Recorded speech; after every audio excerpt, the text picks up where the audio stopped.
আসসালামু আলাইকুম ওয়া রাহমাতুল্লাহ।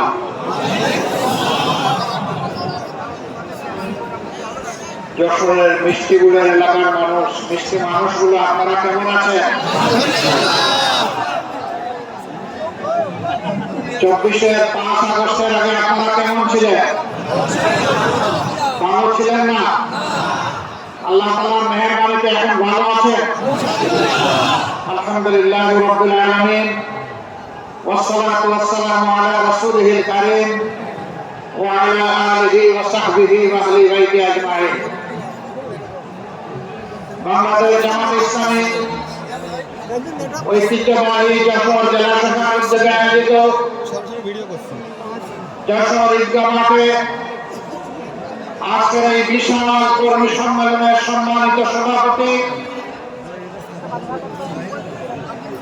বাংলাদেশ জামাত ইসলামী যশোর জেলা শাখার সম্মানিত আমির জনাব অধ্যাপক গোলাম রসুল, বিশেষ অতিথি বাংলাদেশ জামাত ইসলামীর কেন্দ্রীয় নির্বাহী পরিষদের সম্মানিত সদস্য জনাব মোবারক হোসেন,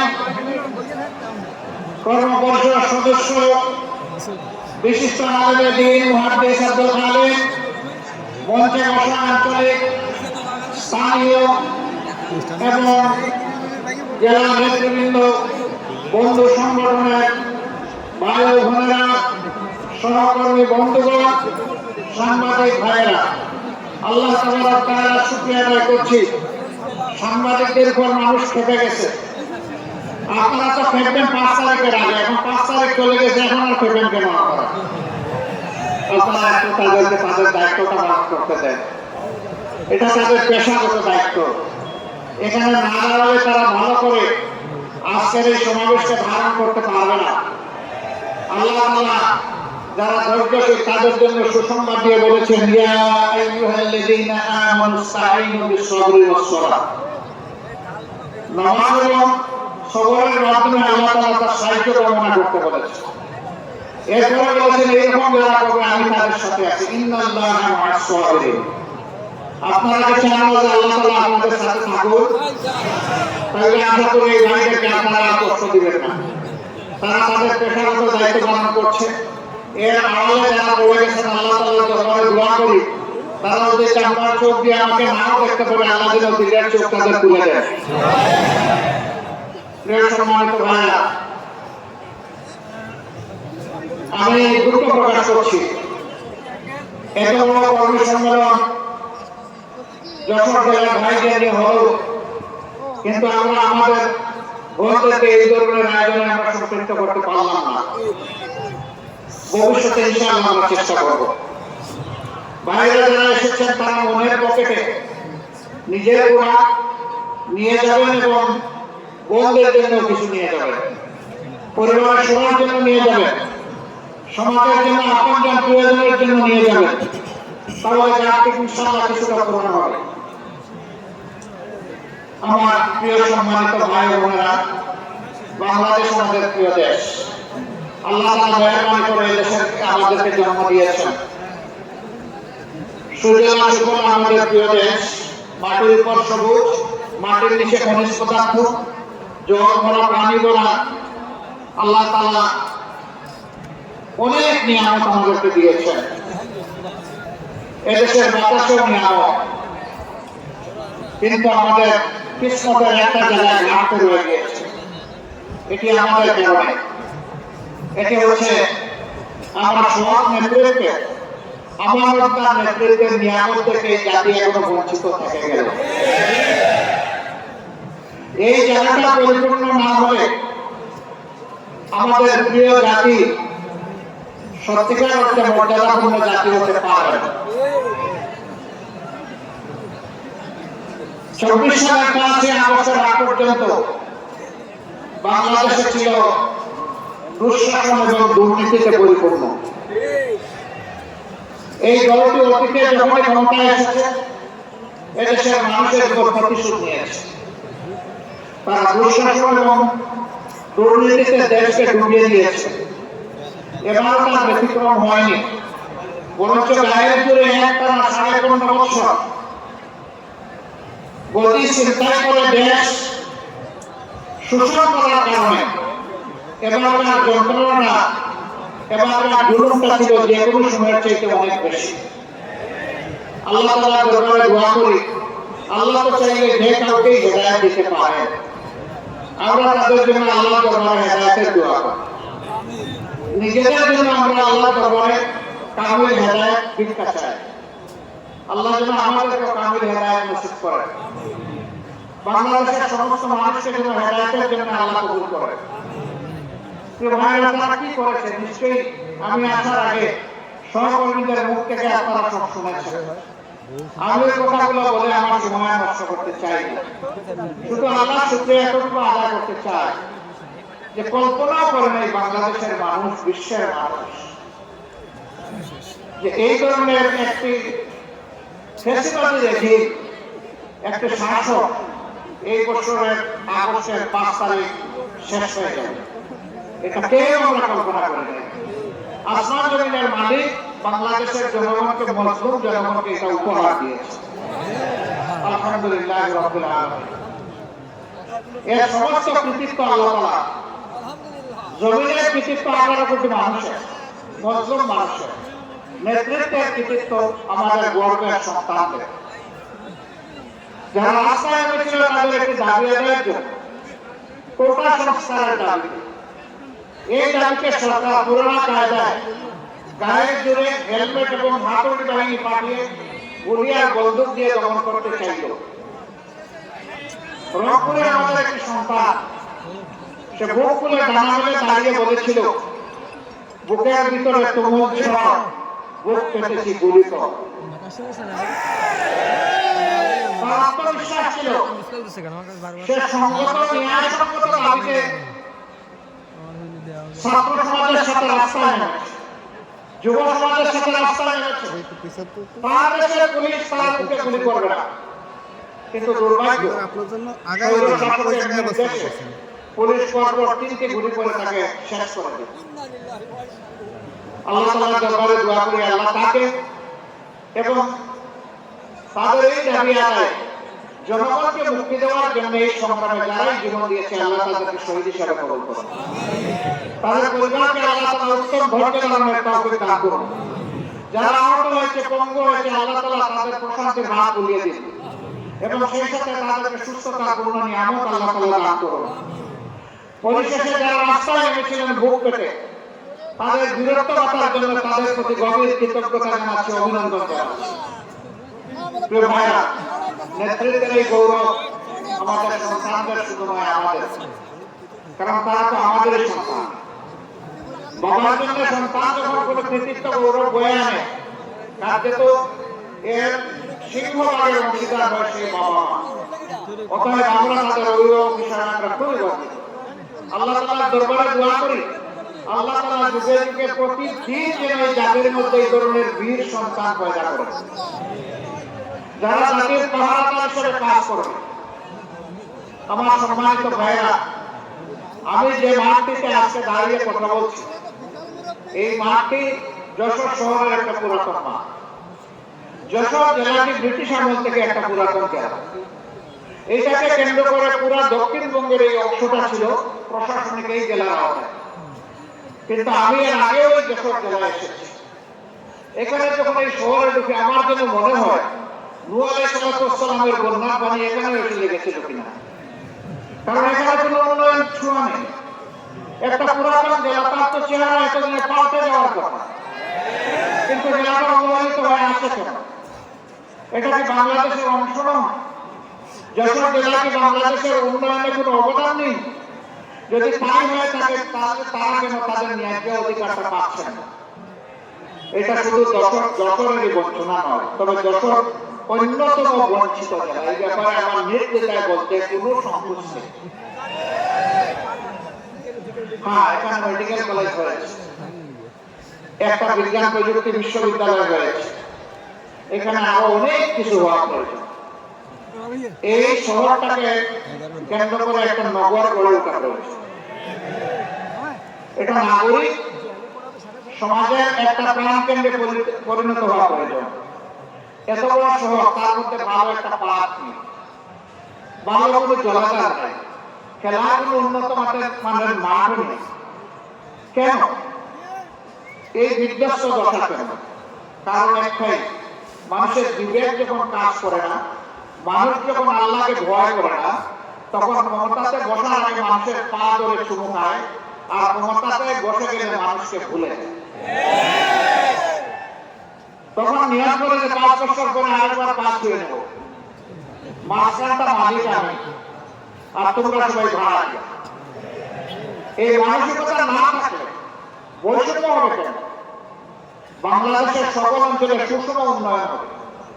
তবে হ্যাঁ, উন্নয়নের জন্য একটা উন্নত মন লাগে, একটা পরিচ্ছন্ন মানসিকতা লাগে। সারা দেশকে চোখে এবং অন্তরে ধারণ করতে হয়। নিজের জন্মস্থানকে আলাদাভাবে দেখতে হয় না। জন্মস্থানের অধিকার জন্মস্থান পাবে, আমার যে জেলায় বাড়িও। কিন্তু যদি আল্লাহ তাআলা এই দেশ পরিচালনার দায়িত্ব কাউকে দেয়, তাহলে সারা দেশই তার দায়িত্বের আওতায়। আল্লাহ তাআলা সারা দেশের প্রতি ইঞ্চি মাটির ব্যাপারে তার কাছে জবাব চাইবে, তুমি এই মাটির ব্যাপারে যত্নশীল ছিলে কিনা। প্রত্যেকটি মানুষ তো নয়, প্রত্যেকটি প্রাণীর ব্যাপারে তাকে জবাব দিতে হবে। মানুষের ব্যাপারে অবশ্যই দিতে হবে। যার অন্তরে আল্লাহর ভয় আছে, যে বিশ্বাস করে এই জীবনের ইনিংস আমার শেষ ইনিংস নয়, আমার আসল ইনিংস হবে আদালতে আখিরাতে, যে দিনকে আল্লাহ তাআলা ইয়ামুত তাগাবুন বলেছেন। এটা হাদিসের দিন। যে হেরে গেল তার ঠিকানা আগুন, যে বেঁচে গেল তার ঠিকানা জান্নাত। এই কথা যারা বিশ্বাস করে যে আমাকে একটা দেব যা ফাইনাল জাজমেন্ট আল্লাহর মুখোমুখি আমাকে হতে হবে, তার পক্ষে দেশে বৈষম্য করা সম্ভব না। তাকে যদি কেউ জিজ্ঞাসা করে তোমার বাড়ি কোথায়, তার জবাব হচ্ছে সারা বাংলাদেশ আমার বাড়ি। কিন্তু আফসোস আমরা সেটা দেখছি না। একই অবস্থা কোর্ট কাছারি, অফিস আদালত, ব্যাংক, বিমা, সেক্টর, কর্পোরেশন, মিল, ফ্যাক্টরি, ইন্ডাস্ট্রি, খেতে খামার, সব জায়গায় একই অবস্থা। যেখানে যার শক্তি আছে সে দুর্বলের উপর তাণ্ডব চালায়, দুর্বলের পকেট কাটে।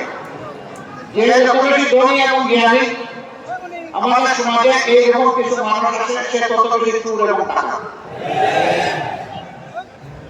আমরা তাদেরকে চুর বলে চিনি, এরা কয় টাকা চুরি করে, কতটুকু মাল আমার ঘর থেকে বহন করে নিয়ে যেতে পারবে চুরি করে। ডাকাত বলে যাদেরকে জানি, ওদের ক্যাপাসিটি কতটুকু ডাকাতি করা। কিন্তু রাশের মূল্যবান কলম যাদের হাতে, এক কলমের বোঝায় সমস্ত সম্পদ ডাকাতি করা সম্ভব। যুগে যুগে তাই হয়েছে, গেল 15 বছর সবচেয়ে বেশি হয়েছে। সরকার বলেছিল উন্নয়নের রাজপথে বাংলাদেশকে উঠিয়ে দিয়েছে।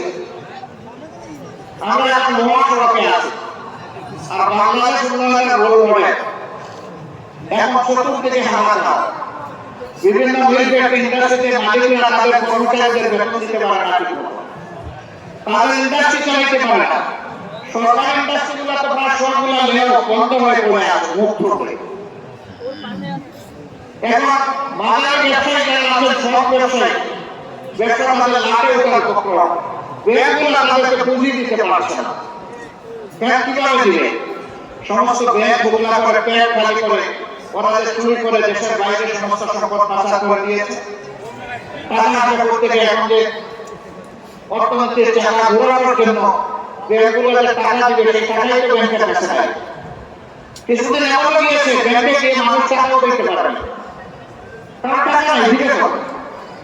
আলহামদুলিল্লাহ, ইতিমধ্যে বর্তমান অন্তর্বর্তীকালীন সরকার দেশের যে বৈদেশিক মুদ্রার রিজার্ভ সেটাকে যেমন বাড়িয়েছে, ব্যাংক সেক্টরকে আস্তে আস্তে সচল করতে যাচ্ছে। কিন্তু জাতির প্রত্যাশা অনেক বেশি। আমরা চাই আরো স্পিডি হোক, আরো গতিশীল হোক অর্থনীতির চাকা। সরকার এই ক্ষেত্রে আরো বেশি দায়িত্বশীল ভূমিকা পালন করবে। বাজারে এখন আগুন, মানুষের পেট করতে হয় এখন আগুন দিয়ে। দ্রব্যমূল্যের অগ্নিমূল্য, আগের সিন্ডিকেটগুলো এখন সরকার ভাঙতে পারে নাই। তবে ক্ষেত্র বিশেষের সিন্ডিকেট নাম হলেও সিন্ডিকেটের নাম বদল হয়েছে। একজন চাঁদাবাজি করে বিয়ে করে পালিয়ে গেছে, আর কেউ এসে আবার চাঁদাবাজিতে লেগে যাক, সেটা কিন্তু আমরা চাই না। কিন্তু দেশটি চাঁদাবাজ মুক্ত হয়েছে, দখলদার মুক্ত হয়েছে, হয় নাই? জুলুম মুক্ত হয়েছে, হয় নাই? হ্যাঁ, এই আন্দোলনে আমরা অনেকেই ক্ষতির সম্মুখীন হয়েছি, ত্যাগ স্বীকার করেছি, সকল দল, শুধু জামাত ইসলামী না। হয়তো জামাত কিছু কিছু ব্যাপারে অনন্য, যেমন 1 থেকে 11 জন শীর্ষ নেতার কারো হত্যা করা হয়নি। যেমন অন্য কোনো দল নাই যে গত 15 বছর ধরে সমস্ত অফিসগুলো তালাবদ্ধ করে রেখে দেওয়া হয়েছিল। যেমন অন্য কোনো দল নাই যাদের নিবন্ধন কেড়ে নেওয়া হয়েছিল। অন্য কোনো দল নাই ব্রিটিশ আমলে তাদেরকে শেষ মুহূর্তে নিষিদ্ধ ঘোষণা করেছে। এই সমস্ত বিষয়গুলো জামাতের সাথে সম্পর্কিত। কিন্তু লুট করেছেন সকল দলের, পঙ্গু হয়েছেন সকল দলের, জেলে গিয়েছেন সকল দলের, হাজার লাখো মামলা, দফায় দফায় জেল কেটেছেন অনেকে। তাদের সকলের প্রতি আমরা গভীর শ্রদ্ধাশীল সহানুভূতি। কিন্তু বিনয়ের সাথে একটা কথা বলতেই হবে যে 2000 এর কম বেশি আমাদের বুকের সন্তানেরা জীবন দিয়ে রক্ত দিয়ে আমাদেরকে আজকে উন্মুক্ত পরিবেশ এনে দিয়ে গেল, তাদের রক্তের প্রতি আমরা যেন বেঈমানি না করি, আমরা যেন বিশ্বাসঘাতকতা গাদ্দারি না করি। তারা বৈষম্যের বিরুদ্ধে, দুঃশাসনের বিরুদ্ধে, দুর্নীতির বিরুদ্ধে তারা আওয়াজ দিয়েছে। এখন যদি একই কাজ কেউ করে তাহলে নিঃসন্দেহে তারা ঘৃণিত হবে এবং নিন্দিত হবে। আমরা আমাদের সকল সহকর্মীকে অনুরোধ জানাই, এই সমস্ত ঘৃণিত কাজে কেউ হাত বাড়াবেন না, কেউ চাঁদাবাজ হবেন না, কেউ ফুটপাতের দখলদার হবেন না, কেউ বাজারের দখল দূর করে নেবেন না, কেউ জলমহান বালুমহান দূর করে দখল করবেন না। এই সমস্ত ঘৃণিত কাজের মাধ্যমে আমাদের কোনো রিজেক্টের প্রয়োজন নেই। আল্লাহ আমাদেরকে জানবেন, তাই আমরা সন্তুষ্ট থাকবো ইনশাআল্লাহ। আর আমরা আল্লাহ শুকরিয়া আদায় করতে থাকবো। বন্ধুগণ, এই যন্ত্রণাগুলো আমাদের পিঠ ছাড়ছে না। এরকম এখন আবার অনেকে তখন আক্রান্ত আহত হয়েছে, এখন মামলা করতে গিয়ে 500-700 মানুষের বিরুদ্ধে মামলা। 500-700 মানুষ একটা মানুষ মারতে আসে না, আসলে 10 জন 20 জন 30 জন এসেছে। আমরা এই পরিবর্তনের সাথে সাথে বলেছি, অবশ্যই অন্যায় প্রতিকার চাওয়া আইনগত বৈধ নাগরিক অধিকার সকলের আছে, কিন্তু সাবধান, কোন নিরীহ মানুষকে মামলা আসামি করবে না। আমাদের সংগঠন কোথাও কোনো নিরীহ মানুষকে মামলা আসামি করে না। যারা করেছেন তাদের প্রতি বিনয়ী অনুরোধ, এই মামলা দিয়ে মেহরবানি করে বাণিজ্য করে মানুষকে হয়রান করবেন না। যদি কেউ সত্যিকারের কাজটি হয় অবশ্যই তার নামে মামলা দেন। আপনাদের সাথে আমরাও আপনাদেরকে সহযোগিতা করব, এই মামলা আমরাও লড়বো আপনাদের সাথে, আপত্তি নেই। কিন্তু দরকার দুষ্কৃতিকারীকে সাহায্য করতে গিয়ে যদি 100 জন নিরীহ মানুষকে এখানে আনেন, তাহলে মামলাটাই আপনারা শেষ করে দেবেন। এই কাজটা মেহরবানি করে কেউ করবেন না। সম্মানিত ভাইরা, এই বাংলাদেশে সবচেয়ে বেশি ক্ষতি হয়েছে আমাদের শিক্ষার্থী।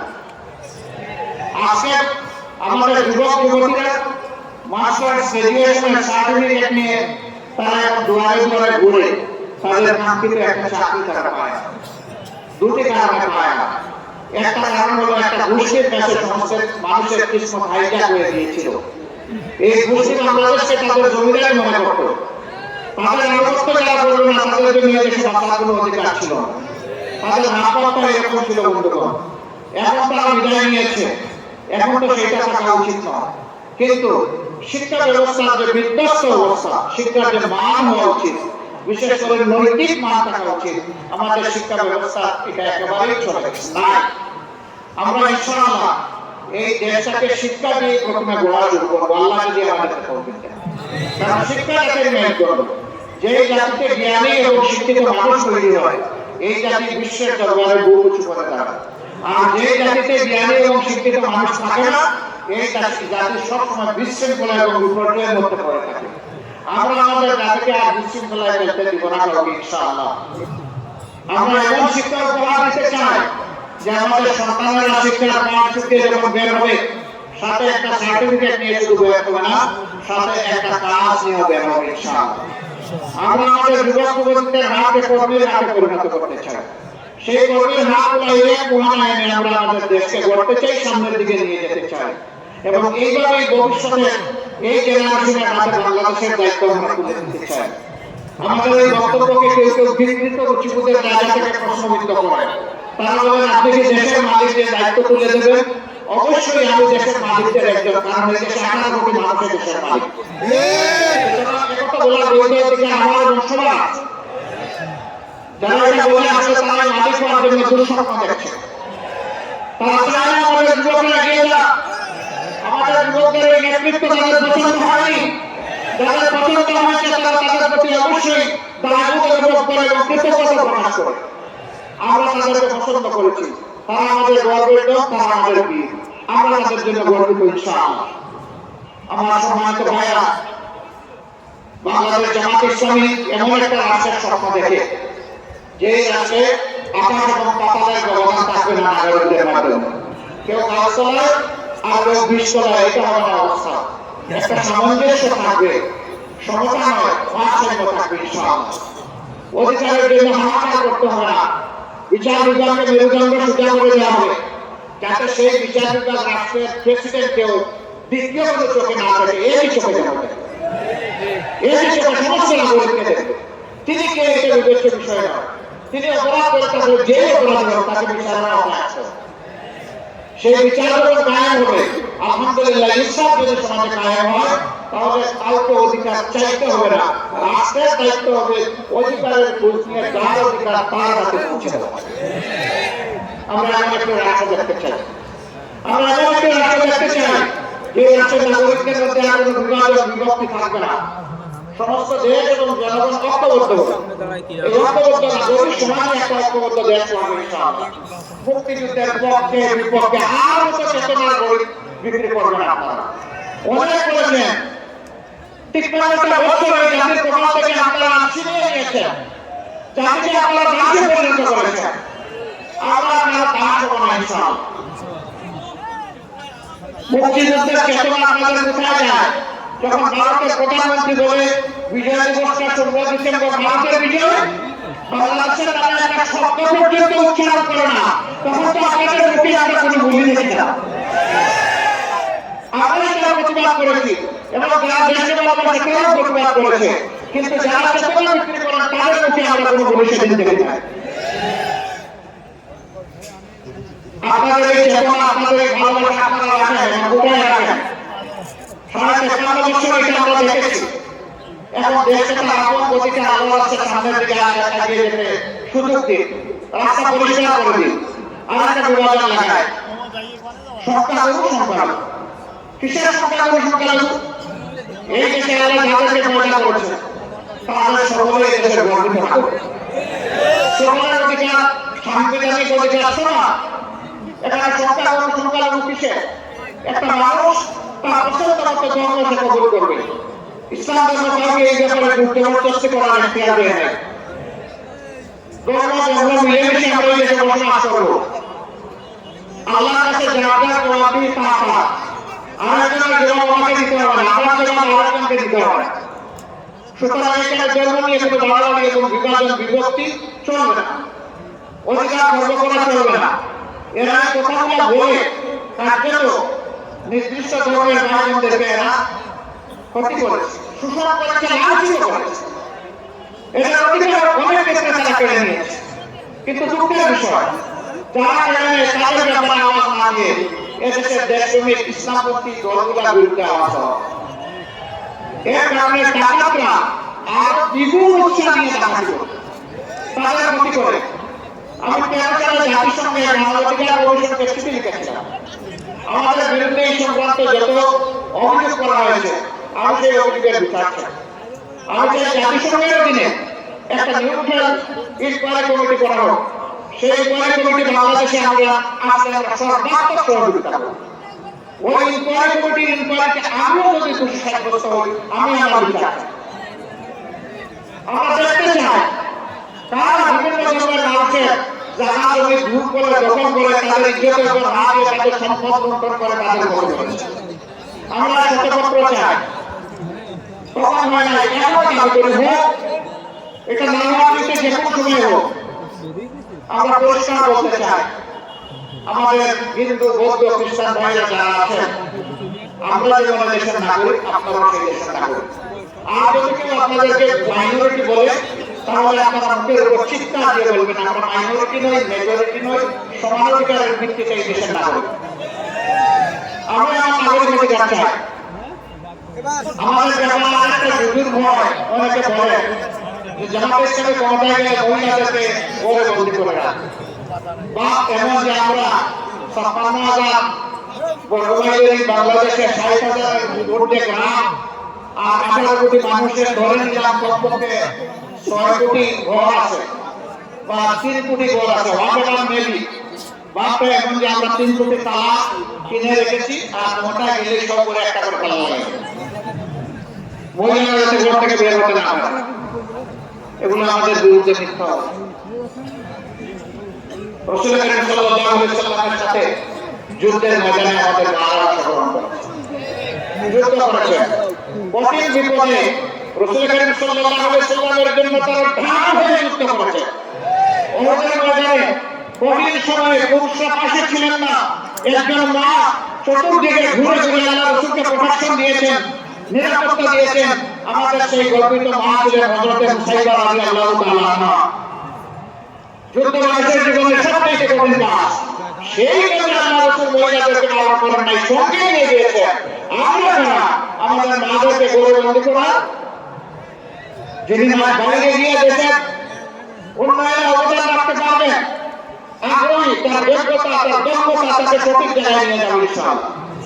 তারা দুটো বাড়তি জিনিস সেদিন ভোগ করবেন, একটা হচ্ছে তাদের সম্মান আর একটা হচ্ছে তাদের নিরাপত্তা। এখন সমাজে তাদের মর্যাদাও স্বীকার করা হয় না আর নিরাপত্তা তো দেওয়াই হয়। তারা বিভিন্ন জায়গায় বিভিন্নভাবে তারা লাঞ্ছিত অপদস্থ হয়।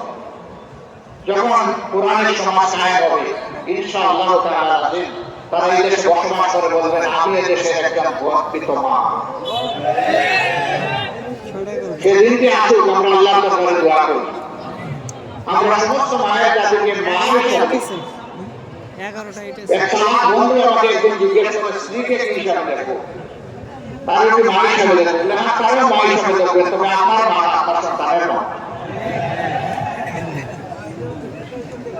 দুনিয়ায় দুজন মাত্র মানুষ এসেছে যারা মায়ের পেট ছাড়া দুনিয়ায় জন্ম নিয়েছেন, একজন হযরত আদম আলাইহিস সালাম, আরেকজন তার সঙ্গী হযরত হাওয়া আলাইহিস সালাম।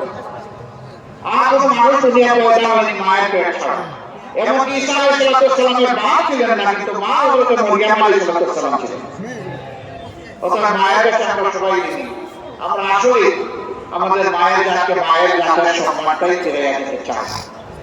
আল্লাহ যেন সেই শক্তি আমাদেরকে দান করুন। প্রিয় ভাইরা, আমরা এমনই একটি বাংলাদেশ চাই যেই দেশে সাধারণদের কোনো অস্তিত্ব থাকবে না, দখলদারদের অস্তিত্ব থাকবে না, পৌরকাছারি আদালত পূর্ণ ঘুষ চলবে না।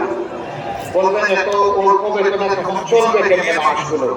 হ্যাঁ, সেই ক্ষেত্রে বেতন বৈষম্য দূর করে সেটাকে সমন্বিত করা হবে ইনশাআল্লাহ। এখন তো বেতন দেই না বলে ১০০ গুণ বেশি নিয়ে যায়, তখন দ্বিগুণ বাড়ায় দিলে মানুষ শান্তির সাথে এই দেশে বসবাস করবে ইনশাআল্লাহ। সবাইকে তার কাজের ব্যাপারে মূল্যায়িত করা হবে ইনশাআল্লাহ। আমরা এমন একটি দেশ চাই যে এই দেশ সাধারণ দেশ হবে না, মানবিক বাংলাদেশ হবে। তবে নিঃসন্দেহে এমন একটি দেশ চাই যারা ফেসিবাদের কাছে মাথা নত করবে না, যারা কোনো আগ্রাসী সাম্রাজ্যবাদ মেনে নেবে না, দুনিয়ার সদস্য দেশ হিসাবে, বন্ধু হিসাবে দেখবে, কাউকে প্রভুর জায়গায় বসাবে। এমন একটি জাতি আমরা গড়তে চাই। আপনারা কি সেই জাতি গড়তে চান? বাংলাদেশ জামাত ইসলামী অঙ্গীকার। আপনাদেরকে হাত মজবুত করতে হবে, দিল শক্ত করতে হবে, কদম চালু করতে হবে, দৃষ্টি প্রসারিত করতে হবে এবং হৃদয় প্রসারিত করতে পারবেন। বড় চ্যালেঞ্জের কথা বলে দিলাম, সহজে করা কিন্তু অত সহজ না, তবে ইনশাআল্লাহ আমাদেরকে পারতেই হবে ইনশাআল্লাহ। এই সংগঠনটি বাদ দেওয়ার কারণে এই দেশের মানুষ স্বপ্ন দেখবে, একটু বলেন তো, কারণে স্বপ্ন দেখবে একটা দুর্নীতি মুক্ত দেশ হবে, কারণে স্বপ্ন দেখবে একটা চাঁদাবাজ মুক্ত দেশ হবে, কারণে স্বপ্ন দেখবে একটা দুঃশাসন মুক্ত দেশ হবে। আপনাদের দিকে মানুষ চেয়ে আছে, বন্ধুগণ এগিয়ে আসতে হবে। আমরা এই কাজের জন্য তৈরি আছেন, আরো কোরবানির জন্য তৈরি হন, আরো কোরবানির জন্য তৈরি হন। আপনাদের মাধ্যমে সমাজের মানুষের কাছে আমি দুই একটা জিনিস চাইব। নাম্বার ওয়ান, আমরা যদি দেশের জন্য, জাতির জন্য কাজ করি, আমরা আপনাদের একটু ভালোবাসা থাকবো, আপনারা যদি আমাদেরকে একটু ভালোবাসা উপহার দেন। নাম্বার টু, ভালোবাসার সাথে আপনাদের জন্য একটু সমর্থন এবং সহযোগিতা পাই। নাম্বার 3, সমর্থন সহযোগিতার পাশাপাশি জাতীয় চ্যালেঞ্জ মোকাবিলায় আপনাদেরকে যেন আমরা আমাদের পাশে পাই। নাম্বার 4, এই জাতিকে বদলে দেওয়ার জন্য আপনাদের অন্তরে যেন আমাদের জন্য একটা জায়গা হয়। এই চারটা জিনিস যদি দেশবাসী আমাদেরকে উপহার দেন, আমরা দেশবাসীর কাছে চিরকৃতজ্ঞ থাকব। ক্ষমতায় যাওয়া আমাদের উদ্দেশ্য নয়, দেশে একটা সুশাসন কায়েম করা আমাদের মূলত উদ্দেশ্য। সম্মানিত ভাইয়েরা, বলছিলাম যে অনেক মানুষ শহীদ হয়েছে। যশোরের 4জন সন্তান এই আন্দোলনের সময় এই মাটিতেই শহীদ হয়েছে। আমরা তাদের সকলের প্রতি কৃতজ্ঞ থাকি। আমরা শ্রদ্ধা করে তাদেরকে অন্তরে ধারণ করি। বিগত 15.5 বছরে যারা এই বেশিবাদের বিরুদ্ধে লড়াই করতে গিয়ে শহীদ হয়েছে, আমি আমার ভাই বোনদেরকে অনুরোধ করব, শহীদ পরিবারগুলোকে আপনারা আপনাদের নিজের বুকে শ্রদ্ধার সাথে ধারণ করবেন, তাদের সাথে এবং পাশে থাকবেন ইনশাআল্লাহ। উলামায়ে কেরাম জাতিকে বিপদের সময় বলতেন না। বিগত সরকার সেই উলামায়ে কেরামদেরকে সহ্য করতে পারে, দফায় দফায় তাদেরকে কষ্ট দিয়েছে, হেফাজতের সাথে কি আচরণ করেছে। হাজার হাজার আলেমকে বন্দী করে হাতে হ্যান্ডকাপ, পায়ে বেড়ি, এক জেল থেকে আরেক জেলে টানাটানি এবং লাঞ্ছনা করে অপমানজনক আচরণ তাদের সাথে করেছে, সহ্য করা যায়। অথচ সেই উলামায়ে কেরামের পিছনে দাঁড়িয়ে তারাই আমরা মনে গেলে আমাদের লাশের সামনে নিয়ে জানাজা নামাজ আদায় করে, আর তাদের সাথে নিষ্ঠুর আচরণ আল্লাহর আরশ কেঁপেছে সেদিন। তাদের চোখের পানিতে শহীদের রক্তের ফোঁটায় আল্লাহর আরশ নিশ্চয়ই কেঁপে উঠেছে। এই সব কিছুর ফসল হচ্ছে বর্তমান বাংলাদেশ। এটি একটি অপূর্ব সুযোগ। আল্লাহ তাআলা দোয়া করে দিয়েছেন বাংলাদেশকে তার সঠিক রাস্তায় উঠিয়ে দেওয়া।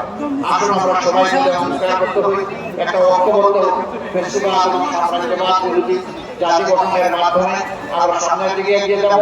প্রিয় দেশকে আমরা ন্যায় এবং ইনসাফের সূত্রের উপর প্রতিষ্ঠিত করব এবং একটা স্বাধীন মানবিক বাংলাদেশ করব।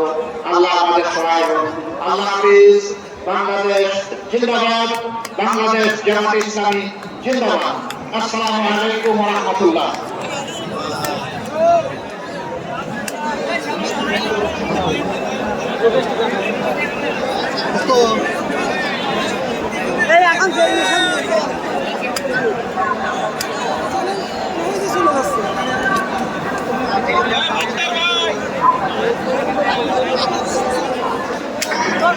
সম্মানিত যশোরবাসী,